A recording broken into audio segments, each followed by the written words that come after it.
La 69esima edizione della Sagra del Mandorlenfiore è entrata nel vivo quest'oggi, la prima sfilata folcloristica di questa edizione. Tutti i gruppi regionali si sono esibiti partendo dal Palazzo di Città, dal municipio, attraversando la via Atenea, sino ad arrivare in piazza Cavour. Appuntamento attesissimo è quello alle 15:30 al Tempio di Giunone, dove tutti i gruppi folcloristici si esibiranno nelle loro tipiche coreografie. Ma ascoltiamo le interviste di chi ha voluto davvero tanto questa iniziativa, appunto la rappresentanza dell'amministrazione comunale. La Sagra è un evento a cui la città non vuole e non deve rinunciare.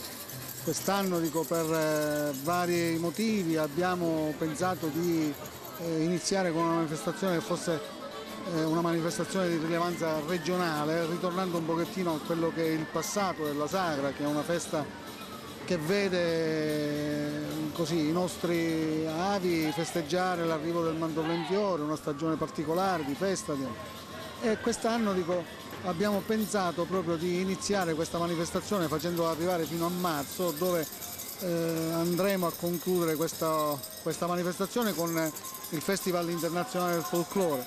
Ritengo che questo è un esperimento che vada continuato, vada incentivato per spostare quanto più possibile la manifestazione internazionale in un periodo più consono sia alle possibilità di economia da parte di chi vuole venire ad Agrigento, in un momento in cui ci discostiamo dal carnevale che imperversa in tutta Italia e quindi diventano luoghi di scelta diversi da quelli di Agrigento. Ci spostiamo da una situazione climatica che negli anni ci ha fatto constatare che la Sagra del Mandorlenfiore, il Festival Internazionale del Folklore, si svolge sempre tra le intemperie della pioggia che vanifica gli sforzi organizzativi, e quindi vediamo di perpetuare in questa sperimentazione, spostare il Festival Internazionale del Folklore in un momento più consono, mantenendo quella che è la Sagra a valenza popolare, regionale, con delle rappresentanze di gruppi che sono veramente di alto livello. Oggi abbiamo assistito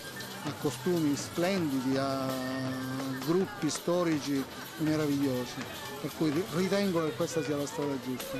Il folklore è arrivato ad Agrigento, finalmente la 69esima Sagra del Mandorlenfiore entra nel vivo. I gruppi regionali hanno fatto bella mostra di sé, un pubblico maestoso ha accolto questa iniziativa. Beh, che dire, solamente una grande soddisfazione, ed è il primo momento di questa sagra.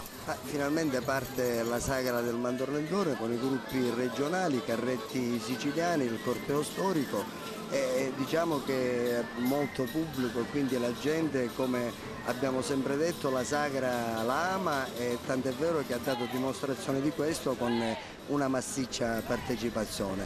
Il tempo è clemente e quindi diciamo che tutto bene, tutto a posto.